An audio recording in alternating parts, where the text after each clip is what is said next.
Welcome to Doom Service on Film, first of its kind and definitely not its last. This is your host, the disc jockey from deep down in the underground, Alex, and I'm here with Mooch tonight. Introduce yourselves, boys. My name is Julian. Alex. Hello everyone, my name is Ben. I play guitar and vocals as a bass in Mooch. Excellent. Okay, so I'm going to jump right into it. Where does Mooch come from? What was the inspiration to get the band started? The band started, do I grab the mic? Or? You can if you want. Yeah. The band started maybe back in 2015, and we were in Sejap, a couple Moochers, and that was a name that was thrown around a lot, and eventually it stuck. It was, I think, the first name suggested for the band, and it stuck right away, which is a blessing. Doesn't always happen that way. And yeah, it's been 7 or 8 years since then that we've been Mooch. Paramount. Moochers, mooching, and we'll be forever mooching on. Yeah, that's right. All right, so where does your inspiration come from? Wow. Like, who inspires us? Yeah. What bands inspire us? Oh man, I mean, individually we have so many different types of influences. Like me personally, I like almost everything: classic rock, prog rock, funk, R&B, old R&B, jazz fusion. I don't know, ton of stuff. Van Halen. Oh yeah, I think the individual influences definitely naturally help produce the sound that we get.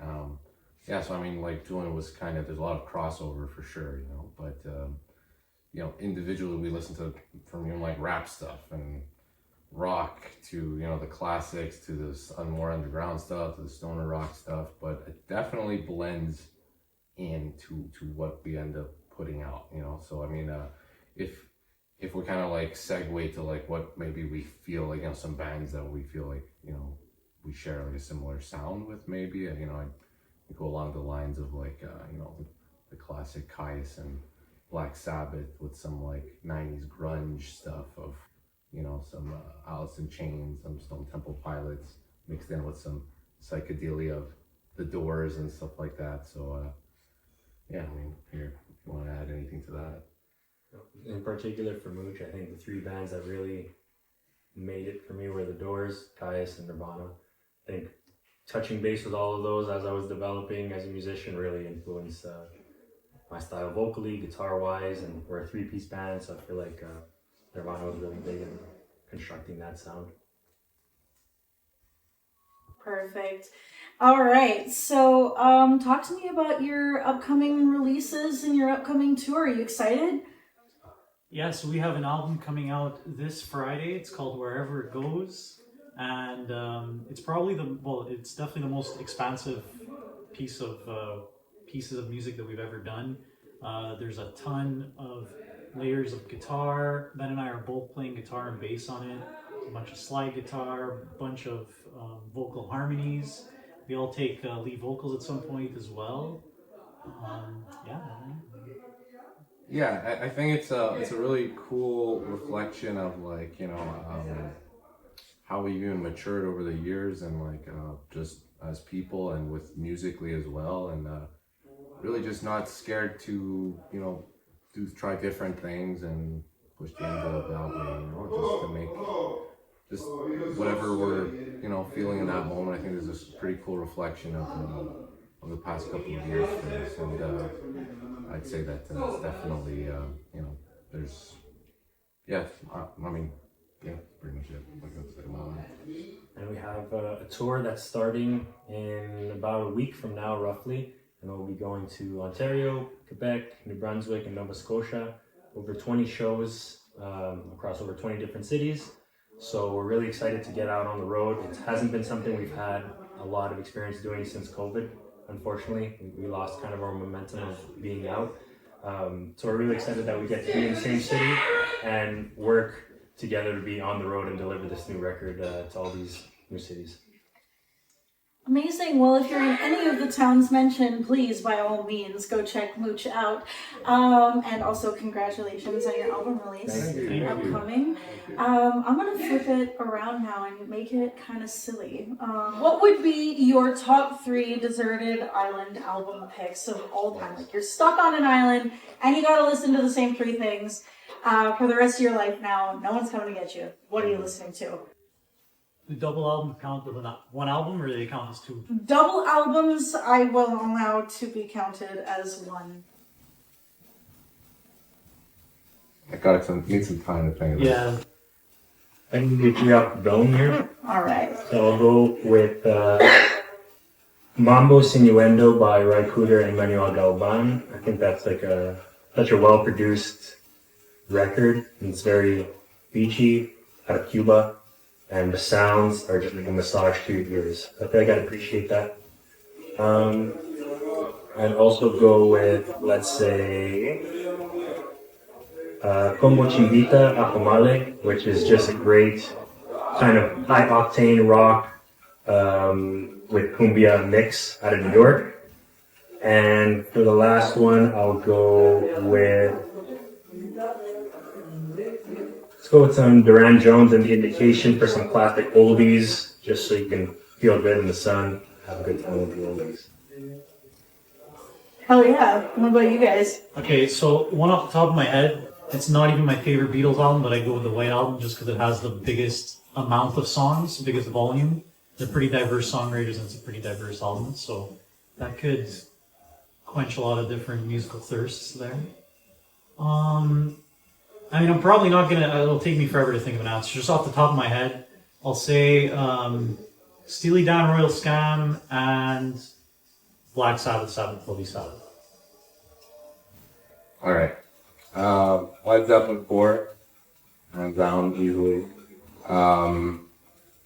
Californication, Chili Peppers. I feel like I just like jam to that all the time, never gets old.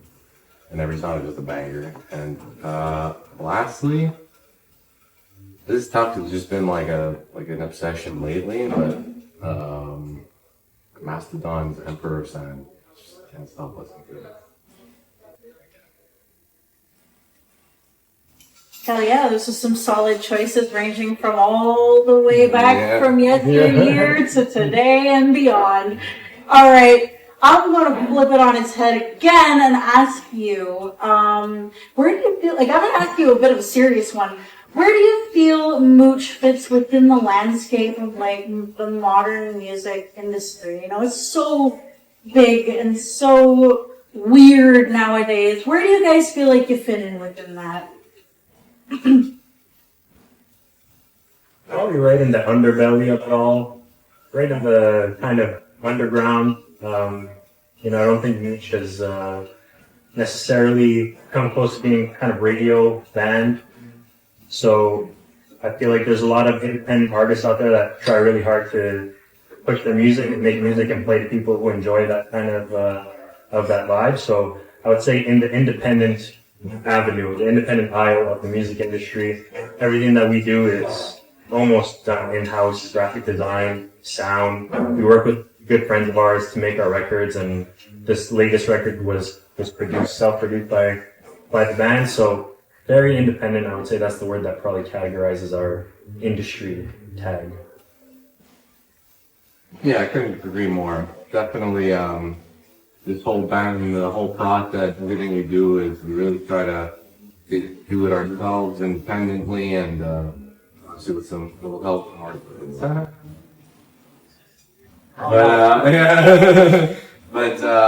yeah, ultimately, like, we're starting to talk like genre-wise. Stoner rock kind of genre has really been like good with us. It's a genre that really does flourish in the idea of like looking for independent music. So like if we're like out for that, so we can pop much from that. We're grateful for that, and I think we never really sweet. But like there's a lot of even just from the list of some of those influences, and like you can catch some of those everywhere, and everything that we kind of do, and there's for me, it's hard rock music. It's, and however you dread that, whatever color you throw at it, boils down to that in the end. For anyone who likes it, as simple as that might sound. Yeah, I definitely agree, and I think that out of all the underground music communities, the stoner rock community it makes the most amount of sense because it's a very diverse, funnily enough, community. Like that could sound like your music experience would be embraced by them, or they could sound like Nervals be embraced by them as well. So we do like a bunch of genre hopping as if you're on this new album, but I think everything kind of has like that. Yeah. Take it from Mooch, everything's better in the underground. Don't break above ground, it's better down here.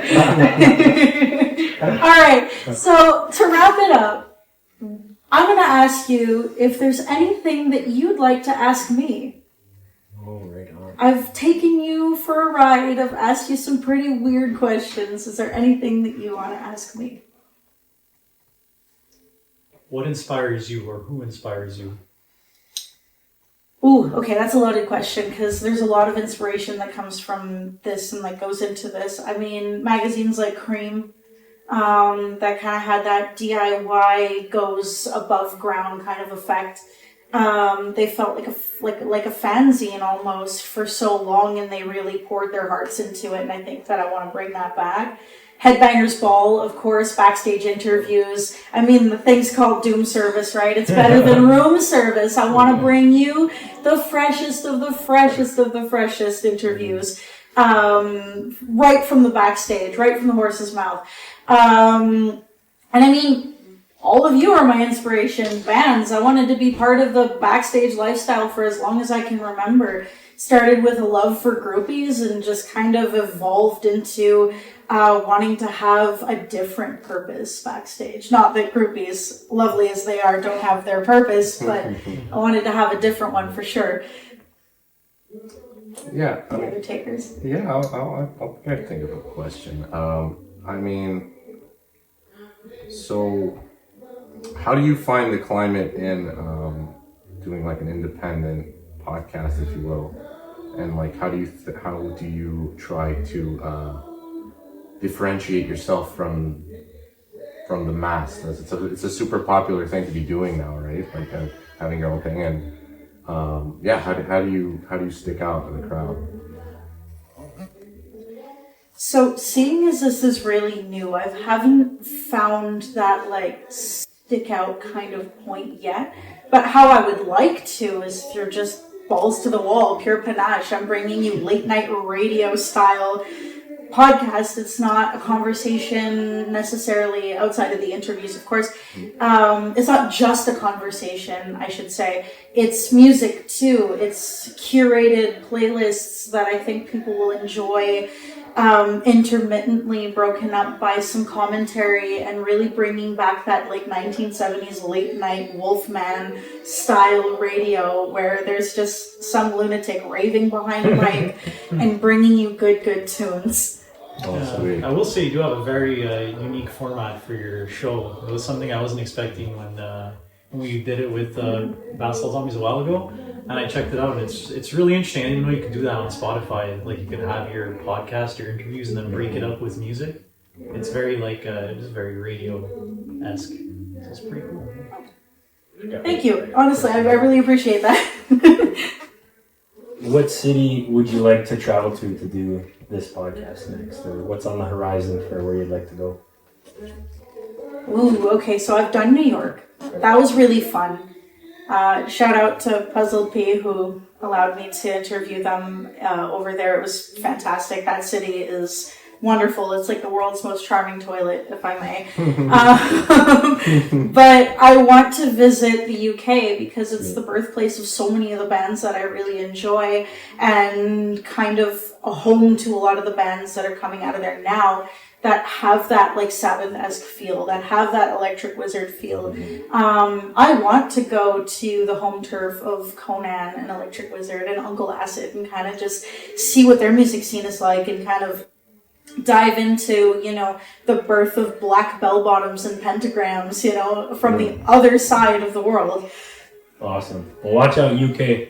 Watch out, UK. Doom Service is coming for you next. All right, well, that was Mooch on Doom Service on Film, Cinematic Universe coming at you. As always, thank you very much to my lovely guests. And as always, at your Doom Service, baby.